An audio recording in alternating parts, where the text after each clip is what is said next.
As colonial America became increasingly resistant towards England's authority on the colonies, one man's voice was heard above the uproar. Until the glorious object of our struggle be obtained, then we must fight. I repeat it, sir. We must fight! Learn why leading Virginians met at St. John's Church in Richmond, Virginia, and discover what led Patrick Henry to appeal for liberty or death. Funding for Liberty or Death was generously provided by the St. John's Church Foundation, whose mission is to preserve and promote St. John's Church, a national historic landmark, as an educational resource to students, scholars, and visitors, and as an important site in Virginia's heritage tourism industry. Patrick Henry Center for Individual Liberty, modeled after the life and philosophy of Patrick Henry, one of the greatest patriots and orators of the American Revolutionary period. Robbins Foundation, Garland and Agnes Taylor Gray Foundation, a supporting organization of the Community Foundation, serving Richmond and Central Virginia. Thomas F. Jefferson Memorial. St. Christopher's School, class of 2014, proud to present their 5th grade gift in support of Liberty or Death. Give me liberty or give me death! Well, the Liberty or Death speech is, I suppose, at the heart now of the legend of Patrick Henry. Those who were there, who witnessed it, said that they could never forget that moment. Patrick Henry had something of the preacher in him, and I think that was the secret of his success. He could combine the political orator and the admirable ways of a gentleman with the stern style of the preacher and sounding the kind of moral thunder that preachers were expected to sound. And his statements against king and country at that time period certainly were viewed as treasonous, but today we would see them as the heart, if you will, of what the revolution was about. He was really channeling the moment when he spoke, and he just dazzled people. They were just awed by his ability to encapsulate powerful ideas in an extremely accessible and forceful manner. It was the voice and the delivery that took a good speech and made it into an epic, history-changing event. It is one of the speeches that stands out above almost all others in American history. Probably only the Gettysburg Address is as well known as the Liberty or Death speech.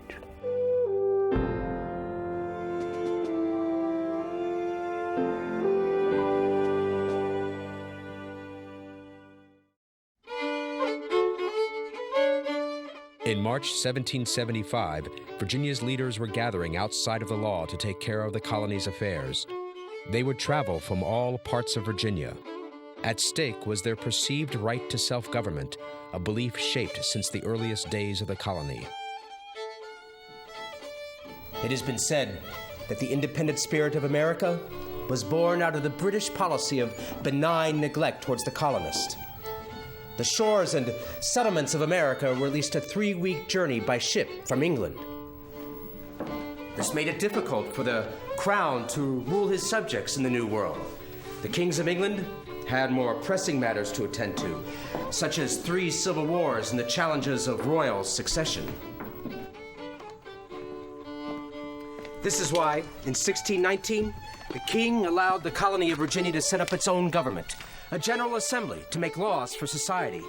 In many respects, the colonists, the landowners, planters, businessmen, attorneys at law, gentry, were free to manage their own lives for well over a century. They grew accustomed to self-government and wanted it to remain that way.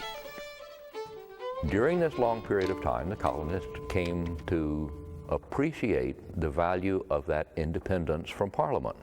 They did not think of it as independence from Parliament. What they perceived it to be was their own exercising of their own English rights in their colony. In Virginia, it was the House of Burgesses.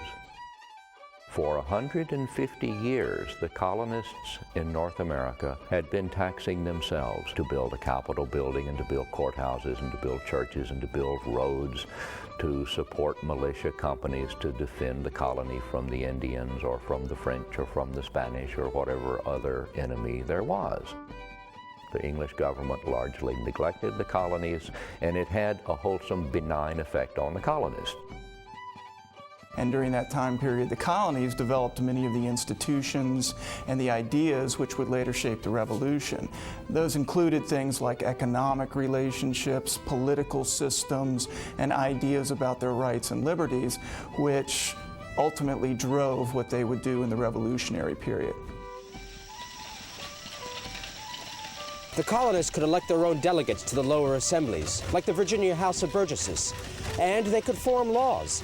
But the king's approval was required for every law they passed, and they could meet and craft legislation only when the royal governor, the king's representative in the colony, asked them to meet.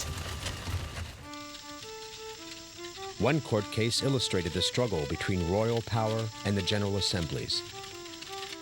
It was also the first time the public took notice of Patrick Henry. The Virginia General Assembly collected taxes to pay the annual salaries of Anglican ministers who were paid in tobacco. In 1758, the crop failed and tobacco was worth 3 times more than normal.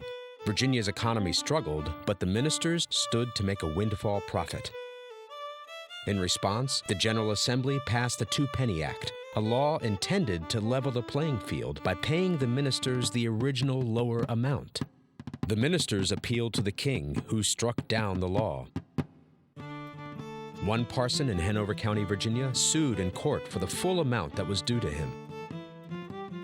The judge upheld the king's decision and awarded damages to the parson, but it was up to the jury to decide how much he would receive. Patrick Henry, then a young lawyer, stood up and argued that only the General Assembly had the right to make laws in the colonies. He accused the ministers of being greedy during tough times, and then Henry took aim at the king. A king, by disallowing acts of this salutary nature from being the father of his people, has degenerated into a tyrant and forfeits all rights to his subjects' obedience. Everyone in the room was shocked, but Henry had convinced the jury. They awarded the minister a total of only 1 penny. Henry had successfully thwarted the will of the king and was among the first in America to directly challenge royal authority in the colonies. So there was pressure to go from benign neglect to more direct management. But what is probably more important in the sort of bringing things to a flashpoint was the French and Indian War, the great struggle in which the British Empire and the French Empire fought it out. Well, the so-called French and Indian War, it's also called the 7 Years' War, began in North America in 1754 when a young and ambitious officer named George Washington was sent by the governor of Virginia to go into the Ohio Valley and oust a French fort at the forks of the Ohio, what's now Pittsburgh. And then he failed to do that, but he did ambush a French patrol, which started this war. Well, now the British policy is to conquer Canada once and for all by investing unprecedented numbers of soldiers and warships and cannon and other munitions. March on. So this turns out to be the most expensive war the British had ever waged.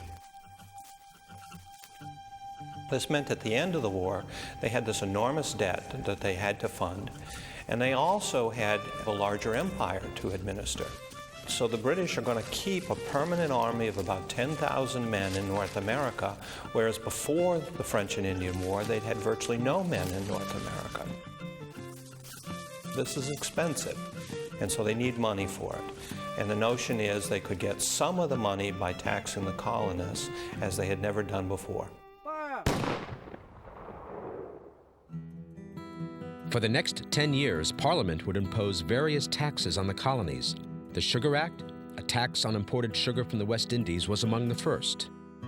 And the colonists did not see this as a threat to their individual rights and liberties because this was not a tax directly imposed on them. It was a tax, it was more of a way to regulate the commerce. Where they did not see appropriateness was in taxes that were purely for revenue. The Stamp Act had nothing to do with the regulation of trade. It was on products that the colonists used each and every day. A lease, a marriage license, playing cards, and newspapers. So this was the kind of tax that everyone could feel. And this was a tax that was affixed upon the object with a stamp, thus the term the Stamp Act, and it began to serve as sort of a reminder of oppression more than anything else. So the issue wasn't that very heavy taxes were being put on the colonists. On the contrary, they were very small. But the colonists saw that as insidious. They saw that if they accepted the precedent that they would pay these small taxes, they feared that down the road the British would increase those taxes and that someday this would turn out to be a very heavy tax burden and one that would impoverish them. They would have to deal with it or, as many chose, play ostrich. And there must have been some speculation, I think, that Patrick Henry was not going to play ostrich. Patrick Henry came into the 1765 House of Burgesses at the time of the Stamp Act as a young, untested, but already well-known orator. Patrick Henry took the argument about the Stamp Act to a new level of intensity. Patrick Henry proposed resolutions complaining of the Stamp Act, that it was taxation without representation, that it was unprecedented, that it flew in the rights of the colonial legislatures. But he went a step further. Resolved, the General Assembly of the colony have the only exclusive right and power to levy taxes and impositions on the inhabitants of this colony. Any attempt to vest such power in a person or persons other than the General Assembly has a manifest tendency to destroy British as well as American freedom. Of the 5 resolutions Henry introduced, his 5th was most controversial, and the debate that followed was so intense that murmurs of treason surfaced. Henry responded swiftly. Caesar had his Brutus, Charles I his Cromwell, and George III may profit by their example. Henry's 6th and 7th resolutions were never introduced.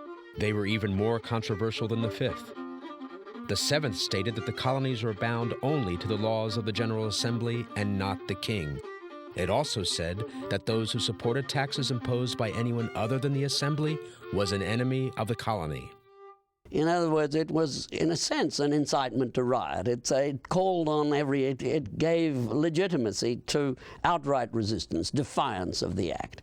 And no one in all America had imagined going that far. The opposition to the act in the colonies took several forms.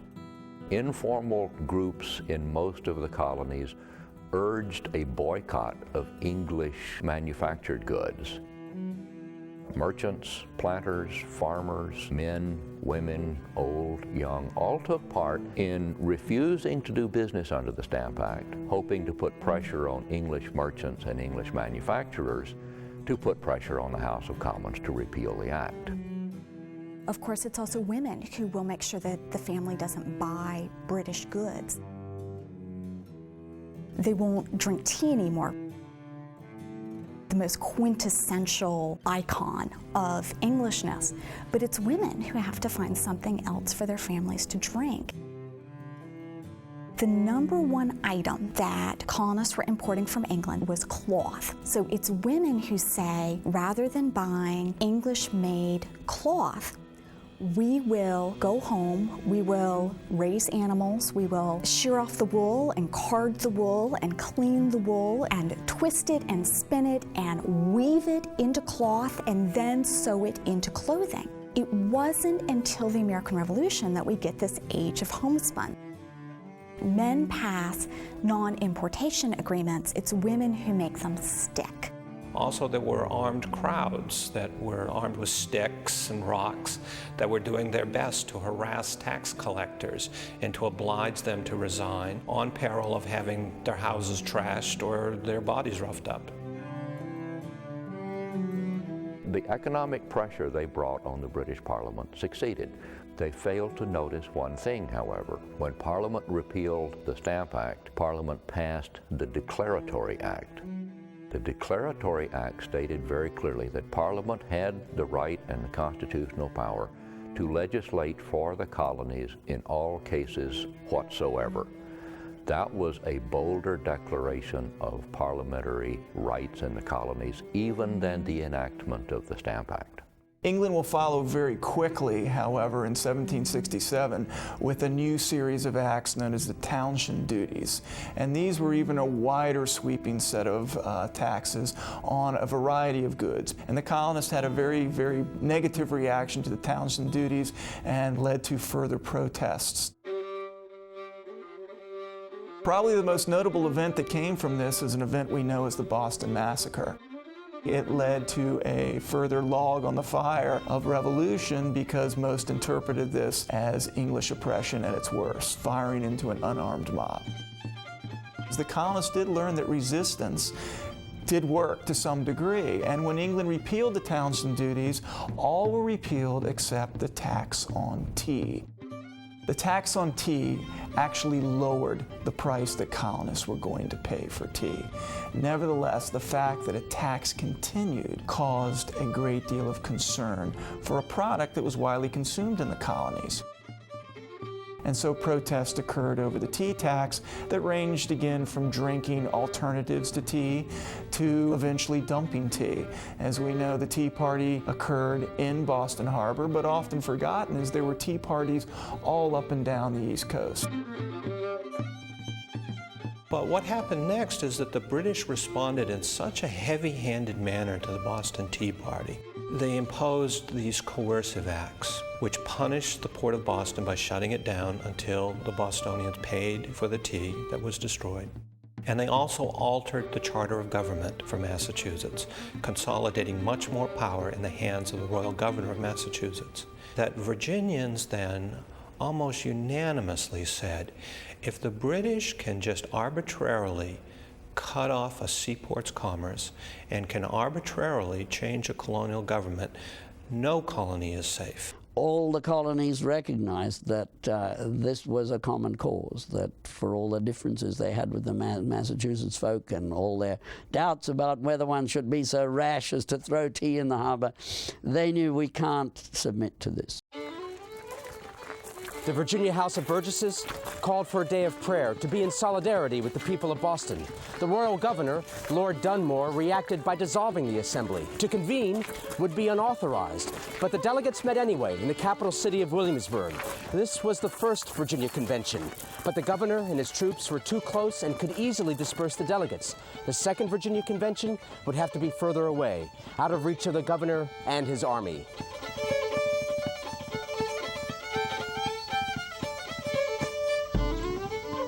The delegates converged on the small town of Richmond. The convention decided to meet at St. John's Church, then called Henrico Parish Church. It was the only building in town big enough to hold all of the delegates. Also, the church's pastor, the Reverend Miles Selden, was sympathetic to the colonial cause. By dissolving the House of Burgesses, Lord Dunmore had left Virginia with no functioning government. Several laws lapsed.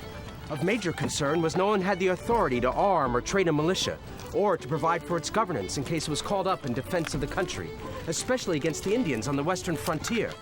And we still had an eye on Boston. The delegates believed that if the Boston Harbor could be shut down, it could happen anywhere, even in Virginia. The distrust between the governor and the assembly ran high. Dunmore suspected the colonists would form a militia. The colonists suspected Dunmore would use royal gunships to blockade the Chesapeake Bay. The economy and the lives of the colonists would be ruined. There was the threat of the Crown sending over Marines and Navy ships and soldiers to reduce the colonists to a proper sense of obedience. And there were rumors of slave uprisings in Virginia repeatedly in 1774. The gentry were constantly worried about slave revolts because they also knew that in Barbados, Jamaica, there were constant slave revolts, and they heard on other plantations of slaves rising up, rebelling against their masters. And so with the use of patrols that went through the slave community on a regular basis, those things were part of a system to keep people in their place. Slave revolts, Indian wars, and British subjugation galvanized the need for a militia, and arming a militia had broader implications. Would they set up their own militia under the authority of the provincial Congress rather than under the authority of the royal governor? Now, to do so was an extremely radical act. It's a key step toward independence. And that's the context of the famous "Give me liberty or give me death" speech. Most of Virginia's leaders were there. Peyton Randolph was chosen president of the convention, as he'd been chosen president of the First Continental Congress before. There were men like George Washington, Thomas Jefferson, Richard Henry Lee, Edmund Pendleton, and Patrick Henry. And I, John Townswell, was clerk of the convention. There are no surviving contemporary records of the debates. The events you will see were based on eyewitness accounts. First, we'll consider a petition from the people of the island of Jamaica. Is all in order, gentlemen? Aye, sir. Are you ready, Mr. Tazewell? I am, sir. I hereby declare this convention to be open. The Reverend Miles Selden will now lead prayers. Let us pray. O Lord, our heavenly Father, high and mighty ruler, who dost from thy throne behold all the dwellers upon the earth, most heartily we beseech thee with thy favor to behold our most gracious sovereign, Lord King George, and to replenish him with the grace of thy Holy Spirit, that he may always incline to thy will and walk in thy way, through Jesus Christ our Lord. Amen. Clerk will now read minutes of yesterday. The delegates met according to adjournment. Pursuant to order, the convention resumed the consideration of the proceedings of last year's Continental Congress and passed the following resolution. Resolved unanimously that this convention cordially approves of the resolutions of the American Continental Congress and consider this whole continent as under the highest obligations to that very respectable body for the wisdom of their counsels. Adjourned until today at 10 o'clock. Mr. President. Mr. Thomas Jefferson, gentleman from Albemarle County. I move that the minutes as read by the clerk be approved and adopted. I second, Mr. President. The minutes have been moved and seconded. All those in favor will say aye. Aye. Opposed, no. The minutes are adopted. Let the proceedings for this day now begin. Gentlemen, I have here in my hand a copy of the recent petition and memorial of the Assembly of Jamaica to the King's Most Excellent Majesty. As it pertains to the colonies, and Virginia in particular, and as sufficient time has passed for your examination of it, the Chair feels it fitting that some appropriate recognition of it be given by this convention. Mr. President. Mr. Edmund Pendleton, the gentleman from Caroline County. I have a resolution to present, sir. You may proceed, sir. Resolved that the unfeigned thanks and most grateful acknowledgments of this convention be presented to the very respectable Assembly of the island of Jamaica for their exceedingly generous and affectionate part they have so nobly taken in the unhappy contest between Great Britain and her colonies, and for their truly patriotic endeavors to fix the just claims of the colonists upon the most permanent constitutional principles. That the Assembly be assured that it is the most ardent wish of this colony, and we are persuaded of the whole continent of North America, to see a speedy return to those halcyon days when we lived a free and a happy people. Mr. President. Mr. Robert Carter Nicholas, gentleman from James City County.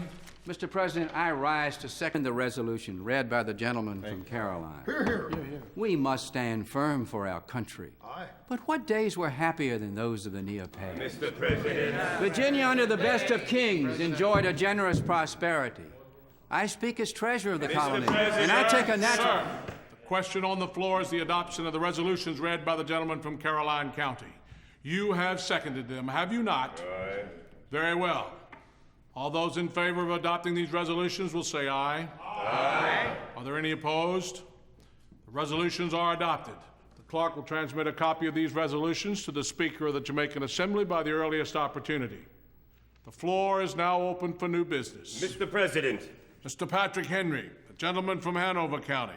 I could but unite in that truly patriotic address of the legislature of Jamaica. That address was noble and well-intentioned. But to my mind, I think it is absurd to rest quietly, expecting a return of those halcyon days of old. Here, here.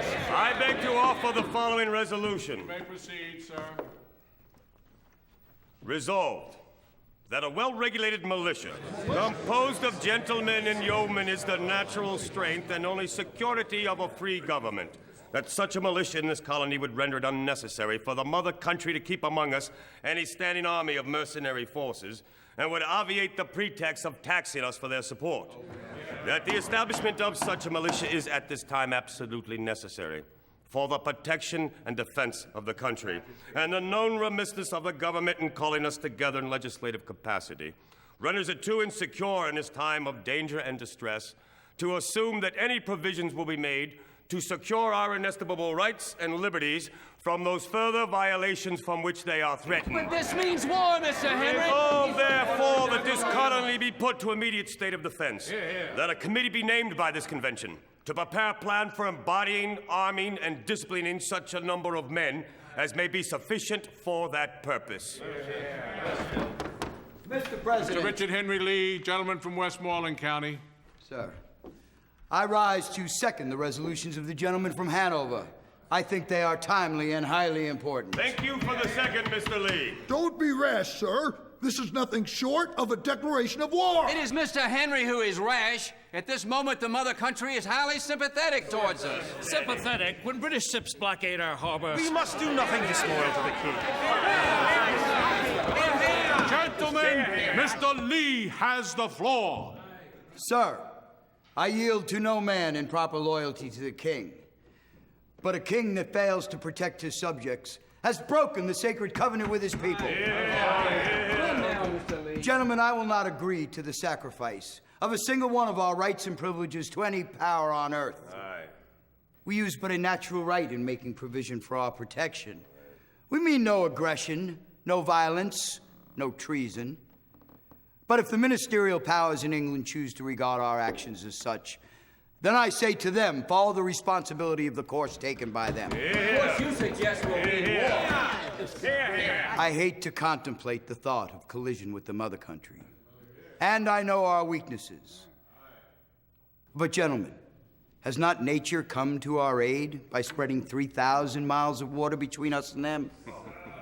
If we have our weaknesses, so does England. She will be at a vast disadvantage to transport over such distances in the event of war her armies and supplies. Sir, I will admit the probable calculations may still be against us. But I will say with our immortal bard, thrice be he armed who hath his quarrel just, and he but naked, though locked up in steel, whose conscience with injustice is corrupted. Well said, sir. Well said. Mr. President. Benjamin Harrison, the gentleman from Charles City County. I desire to raise my voice in opposition to the adoption of the resolutions at this time. I find them to be rash and inexpedient. The report from England, as we all know, is that our petition to the king passed from the last convention has been graciously received. No sufficient time has passed for a reply to come to us. Sir, you know well Mr. Lee has received reliable word that the king will reject our request. I know my such time. It's coming, sir. It's coming. Have order. Mr. Harrison.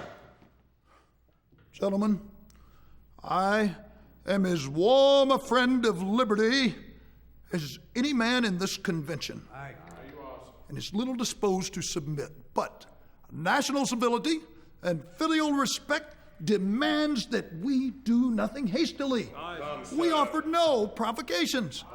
I'm a farmer, and I represent the farmers of Charles City County, and I deprecate any step that might be taken that would stop the production of corn and tobacco and force the people of Virginia into starvation. Oh, starvation indeed, sir. And what of the brave people of Boston? I represent Charles City County, not Boston. Mr. President! But if it can happen in New England, it can happen here. The colony needs to be prepared. Thomas Jefferson from Albemarle County. Sir, Virginia is bound by honor and interest to share one fate with our sister colonies. I recognize no allegiance to Parliament, only to the King. The colonies are tied to England by the tie of the crown. Virginia is a self-governing dominion within the British Empire. Gentlemen, Virginia should be prepared. I regard these acts of Parliament, limiting our westward growth, attempting to tax our people without our consent, closing the port of Boston, and all of the intolerable acts, sir, are the aggressive acts of a foreign power. They should be resisted, gentlemen, with all the means in our power. Not to go to war. The God who gave us life gave us liberty at the same time. I call earnestly on this convention to support Mr. Henry's resolution. Oh, Mr. Jefferson, we must act with discretion, which is guided by simple reason. How can one be discreet, sir, when British ships and cannon are aimed at short range at the port of Boston? It's in Boston. That's 400 miles away. The ships concern me in the Chesapeake. Mr. Harrison, Mr. Henry. Take your seats, gentlemen. Take your seat, Mr. Henry. Mr. Edmund Pendleton, gentleman from Caroline. I hope that this convention will proceed slowly before rushing Virginia into war. Is this a moment to disgust our friends in England who are laboring for the repeal of the unjust taxes which afflict us? To turn their friendship into hatred and their pity into revenge? Are we ready for war? Are we ready for tyranny? Aye, sir. Where are our arms? Where are soldiers? Where are monies, the very sinews of war? They are nowhere to be found. Insufficient force or abundance so as to give us any reasonable hope of a successful resistance. We are, in truth, poor and defenseless. And we should strike only when it becomes absolutely necessary and not before. And yet, the gentlemen in favor of this resolution talk of assuming the front of war. Of assuming it, too, against a nation, one of the most powerful in all of the world. A nation armed and ready on all points, whose navy rides in triumph on every sea, whose army never marches but to certain victory. For God's sake, Mr. President, let us allow all reasonable delay, and then, if the worst shall come to the worst, we shall have no feelings of blame. This is not a time for timid measures, Mr. Pendleton. Aye, sir. There is no man at this convention more attached to the liberties of this country than the man who is now addressing you. Aye. But we must think, gentlemen, before we sacrifice perhaps everything to a spirit of indignation and revenge. Think of the strength and the luster that we derive from our connection with Great Britain. Think of the domestic comforts which we have drawn from that same source, of the ties of trade and of business, of our friends and families still living in England. The tyrannies from which we suffer, after all, are the tyrannies of a party in temporary possession of power. Give a little time. Take no hostile action, and these tyrants in England will be overthrown. Men in sympathy with America will assume authority. The gentleman is mistaken. Our ills will pass away, and the sunshine of the halcyon days Halcyon days again. He's a dreamer. We must arm, you say. Aye, sir. But, gentlemen, remember that blows are apt to follow the arming, and blood will follow the blows, and when this occurs, the dogs of war will be loosed. Friends will be converted into enemies, and this flourishing country will be swept by a tornado of death and destruction. Mr. President. Mr. Robert Carter Nicholas, the gentleman from James City County. Mr. President. I heartily agree with the gentleman from Caroline. I consider the resolutions of the gentleman from Hanover to be hasty, rash, and unreasonable.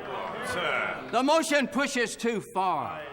We must strive to have errors rectified, not to alter or destroy our ties with the mother country. But more than that, I deem the militia upon which the gentleman depends to be wholly insufficient for our defense. It will prove the bane of the war, which the gentleman from Hanover seems so willing to hurry us into. Sir, I hope these alarming military resolutions will be voted down. But if the colony must be armed, then let her raise a force of 10,000 men. Let the man speak, gentlemen. Aye, 10,000 men, I say, to be trained as regulars and serve for the duration of the war. Short-term enlistments of militia, such as the gentleman from Hanover contemplates, will prove the bane of the war. But I speak for peace, not war, until war is forced upon us. War is being forced upon us, sir. The British have sent a hostile navy and army to subdue Boston. That is New England, Colonel, not Virginia. But it didn't happen here,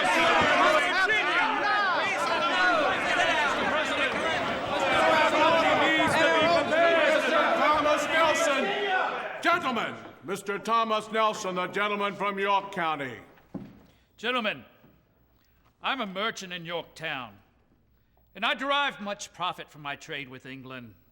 But why should we labor to raise our fortunes if they may be taken from us at the leisure of others? Tyranny and naked aggression must be met with preparation and fortitude. Let me say this, sir, and I call God to witness. If any British troops land in the county of York, where I am lieutenant, I will await no orders. I will summon the militia and drive the invaders to the water's edge! To arms! To arms! To arms! To arms! An open rebellion to the crown. Mr. President, gentlemen, the taking up of arms should always be a last resort. But can any honorable man scruple or hesitate to take up arms in defense of so priceless a thing as liberty? Hear, hear. Is it not clear, as the sun at its noontide brightness, that some provision must be made to ensure proper arms and ammunition for the public good? Aye, sir. And as the training of our militia has been much neglected, I will willingly resume my post of command should necessity arise. Hear, hear, Colonel, hear, hear. Gentlemen, the sword of our defense must be forged on the anvil of necessity. For my own part, it is my full intention to offer up both my life and my fortune in the cause that we are engaged in if need be. Aye. I urge that these resolutions, now under discussion, be adopted. Mr. President, Mr. President. Mr. Patrick Henry, gentleman from Hanover County. No man thinks more highly than I do of the patriotism as well as the abilities of the very worthy gentlemen who've just addressed the House. But different men often see the same subject in different lights. Aye. And therefore I hope it will not be thought disrespectful to these gentlemen if, entertaining as I do opinions of a character very opposite to theirs, I shall set forth my sentiments freely and without reserve. This is no time for ceremony. The question before the House is one of awful moment to our country. For my own part, I consider it nothing less than a question of freedom or slavery. And in proportion to the magnitude of the subject ought to be the freedom of the debate. It is only in this way that we can hope to arrive at the truth and fulfill the great responsibility that we owe to God and our country. Should I keep back my opinions at such a time through fear of giving offense, then I should consider myself guilty of treason toward my country and an act of disloyalty to the majesty of heaven, which I revere above all earthly kings. Amen, sir. Mr. President, it is natural for man to indulge in the illusions of hope. We are apt to shut our eyes against the painful truth and listen to the song of the siren until she transforms us into beasts. Is this the part of wise men engaged in a great and arduous struggle for liberty? Are we disposed to be of the number of those who, having eyes, see not, and having ears, hear not, those things which so nearly concern our temporal salvation?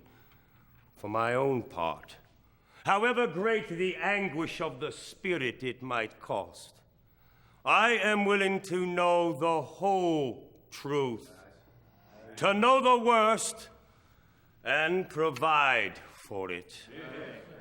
I have but one lamp by which my feet are guided, and that is the lamp of experience. I know of no way of judging the future but by the past. And judging by the past, I wish to know what there has been in the conduct of the British ministry for the last 10 years to justify these hopes with which gentlemen are pleased to solace themselves and this House. Is it that insidious smile, sir, with which our petition has been lately received? Trust it not, sir. It will prove a snare unto your feet. Suffer not yourselves to be betrayed with a kiss.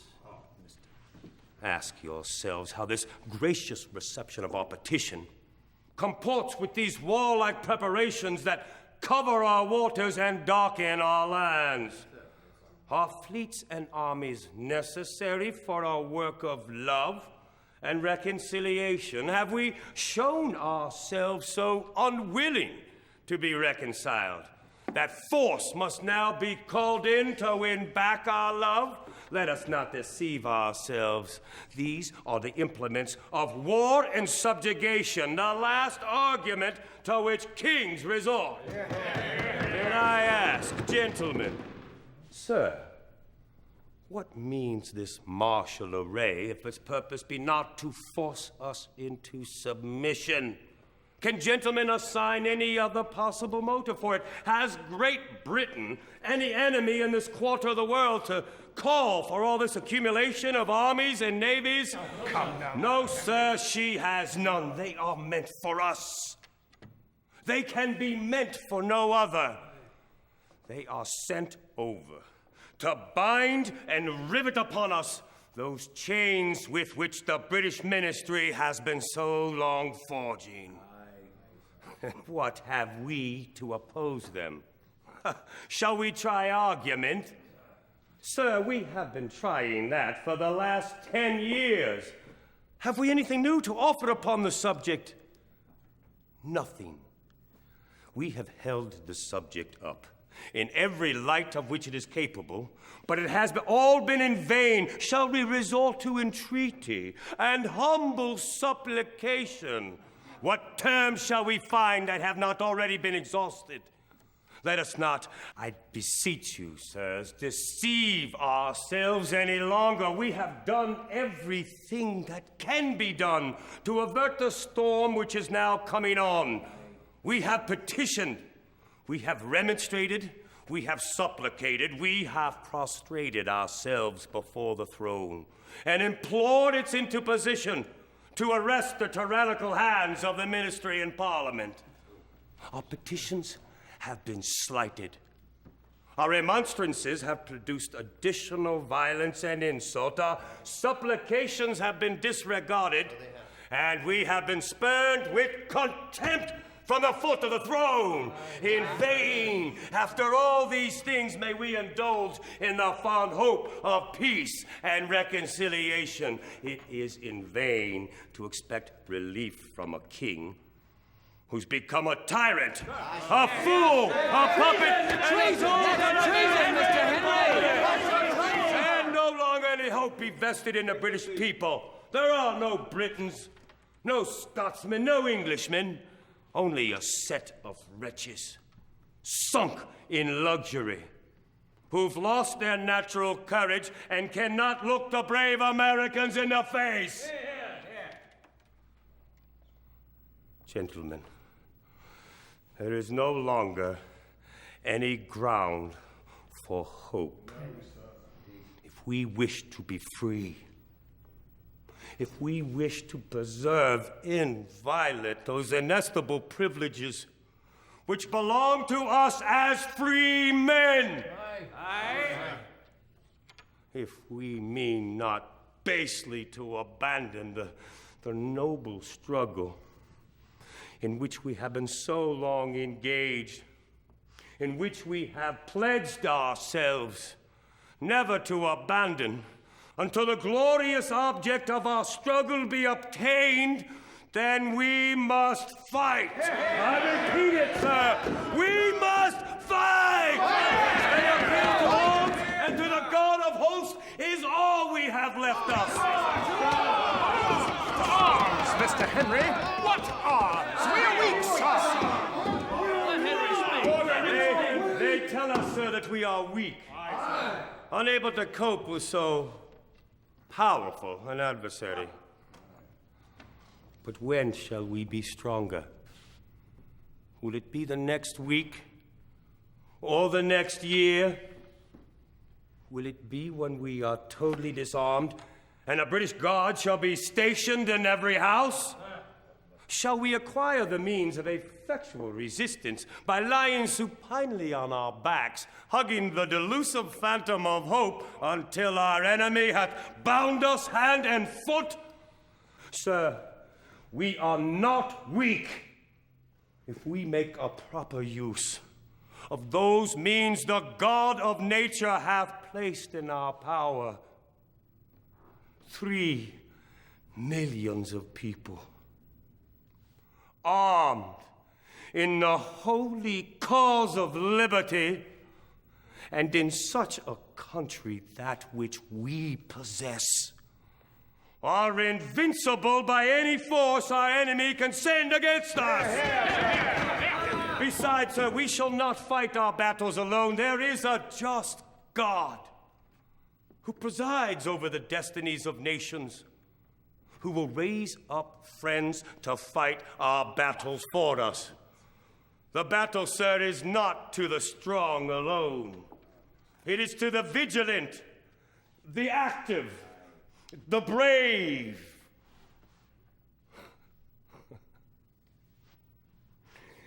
Besides, sirs, we have no election.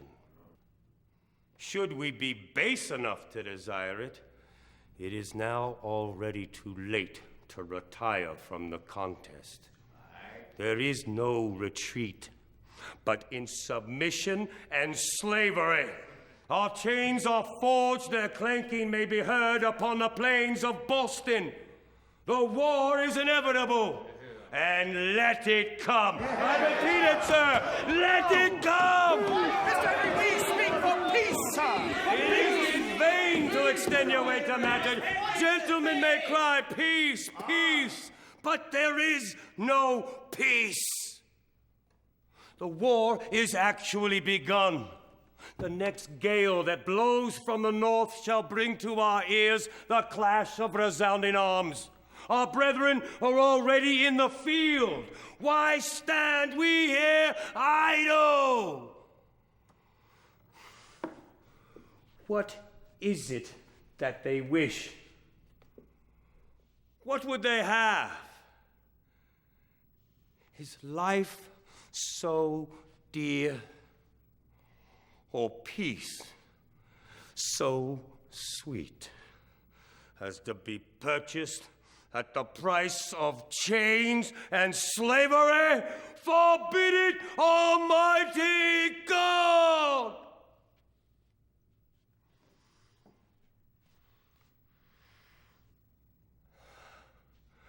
I know not what course others may take. But as for me, give me liberty or give me death! Two arms, Mr. Henry!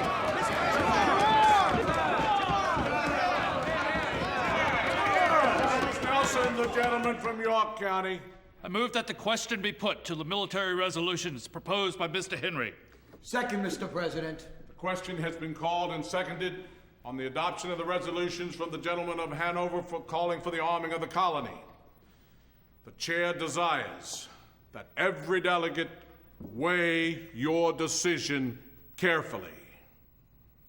All those in favor will say aye. Aye. Those opposed, no. No. The ayes have it. The resolutions are adopted. Mr. Henry is hereby named chairman of the said committee and is charged with preparing and proposing a plan for the organizing of this militia. I hereby declare this convention to be adjourned until 10 o'clock tomorrow morning. Patrick Henry's speech we think of as sweeping the convention before it, and Patrick Henry made a speech, Declaration of Independence was adopted, the war is over. It was not so easy. And the Convention Journal suggests that Patrick Henry carried his motion by a small majority. As soon as the vote was taken, the members of the convention appointed the committee. Patrick Henry was the chairman. That's because Patrick Henry made the motion. Richard Henry Lee had made a seconding speech. He was the vice chairman. Young Thomas Jefferson became a member of that committee. The colony's most experienced and respectable military men were put on that committee. George Washington. They put the treasurer of the colony, Robert Carter Nicholas, on the committee. Even though Nicholas had opposed the motion, they were thinking about finance and money. They put Edmund Pendleton and Benjamin Harrison on, both of whom had opposed the motion. They put on the most senior and respectable members from different regions of the colony, I expect, so that all of the parts of the colony would be represented, so that would give credit to the committee's recommendations.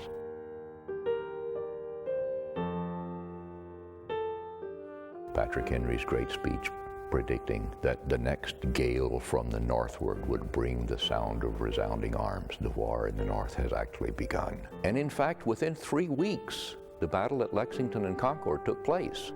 Not much more than a week after that, the governor in Williamsburg removed the public powder from the magazine, in effect disarming the Virginians.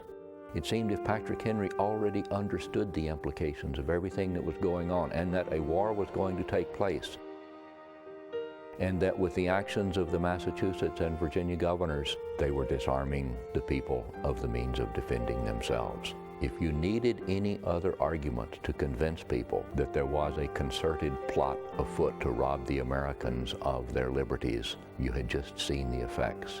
This must have made Patrick Henry seem like a man of great vision.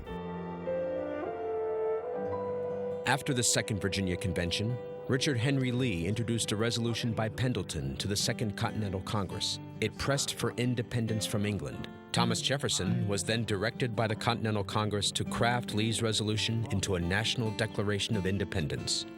As Commander-in-Chief, George Washington led American forces to victory in the Revolution. Patrick Henry became the first elected governor of a free and independent Virginia. He served 3 consecutive terms, and almost a decade later served 2 more. Word of Patrick Henry's speech spread throughout the colonies. The phrase "liberty or death" became a rallying cry for many Americans, even those who did not benefit from the Revolution. The enslaved population heard it also, and later when Gabriel Prosser rebelled against slavery just outside of Richmond, one of the men that was captured referenced Patrick Henry, and he inverted the phrase and said death or liberty.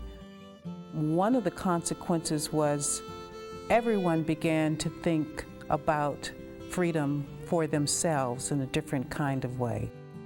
Women, enslaved people, and Native Americans too believed that this was the time that everyone needed to really push ahead and fight for their rights to be equal in this new society. Their rhetoric put into emotion events they could not have suspected. The African American Civil Rights Movement, the Women's Rights Movement, and many of these movements use the rhetoric, all men are created equal. The Founding Fathers put into motion something that really in many ways spun out of anything they had ever dreamed of.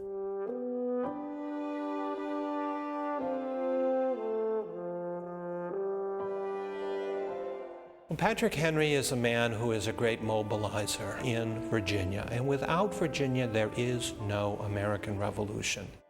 Patrick Henry's activities on the Virginia stage has national implications and will culminate in American independence and the successful waging of the war for that independence. I think Patrick Henry should be remembered as a courageous man who would stand up when he first started speaking defiance of the king in uncompromising tones. He was a great role model for politicians in his reaching to the people, feeling their pulse. Thomas Jefferson and others agreed that he understood the people better than anybody else. He shared the same fears and hopes. And he put people's own thoughts into persuasive, powerful words for them. That is another legacy of Patrick Henry, bringing in the rest of the people into the political process, speaking to them, speaking for them. That's democracy.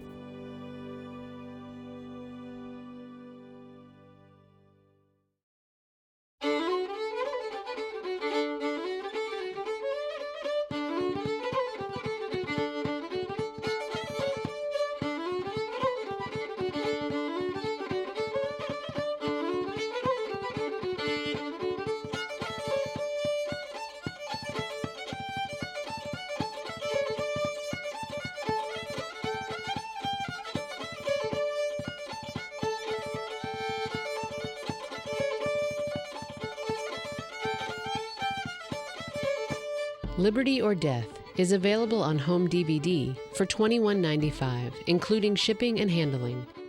To order, call 1-877-915-1775 or order online at historicstjohnschurch.org. This offer made by WCVE Richmond.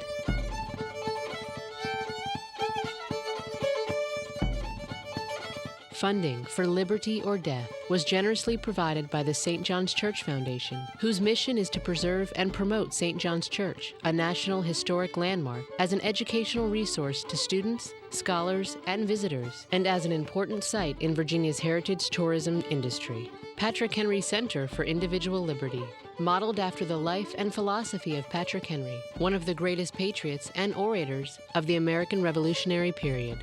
Robbins Foundation, Garland and Agnes Taylor Gray Foundation, a supporting organization of the Community Foundation, serving Richmond and Central Virginia. Thomas F. Jeffress Memorial. St. Christopher School, Class of 2014, proud to present their 5th grade gift in support of Liberty or Death.